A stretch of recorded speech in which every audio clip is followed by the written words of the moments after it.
আসসালামু আলাইকুম। আজকে রাত্রি 8টায় আপনাদের জন্য একটা গুরুত্বপূর্ণ ভিডিও আসবে। দয়া করে অনুগ্রহ করে আপনাদের উপকার হবে, ভিডিওটা দেখবেন। যতগুলো রাজমিস্ত্রি ভাই আছে, রাজমিস্ত্রি লেআউট করা তো অনেক রকম টিপস দেখায়, কিন্তু আমি আজকে একটা নতুন টিপস দেখাবো, যেটা হয়তো কেউ এখন পর্যন্ত দেখায়নি আপনাদের। সেটা দেখবেন, ভিডিওটা একটু লং হবে কিন্তু ধৈর্য ধরে দেখবেন, আপনাদেরই উপকার হবে। এই আমার এখানে খাঁচাগুলো বাঁধানো শুরু হয়ে গেছে, এই সেট আছে, এর মধ্যে আমাকে লেআউটটা করতে হবে। 0 0 লেআউট লাগবে। ইঞ্জিনিয়ার বলে দিয়েছে আমার যদি 2 mm এদিক ওদিক হয় তবু আমি সেই লেআউট মানবো না। যদি আমার 2 mm নাট বোল্ট এদিক ওদিক হয়ে যায় তাহলে কিন্তু ফাউন্ডেশনের টাকা, যা টাকা সব কাটা পড়ে যাবে। মানে আমি মানবো না, টোটালি মানবো না, সব খরচা তোমাকে বহন করতে হবে। কাজের রেট ভালো আছে, কিন্তু কাজটা আমাকে 0 0 করে করে দেখাতে হবে। তার জন্য ভিডিওটা রাত্রি 8টায় আসবে।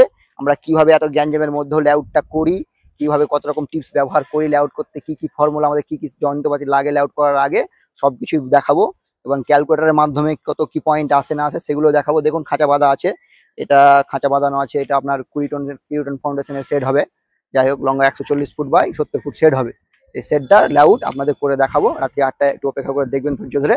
1 ইঞ্চি মাপ এদিক ওদিক হলে বিল্ডিং বলুন, সেট বলুন, প্রবলেম আছে।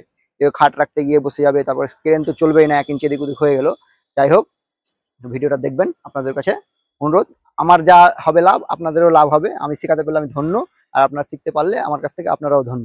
আপাতত ছাড়ছি, রাত্রি 8টায় অপেক্ষা করুন।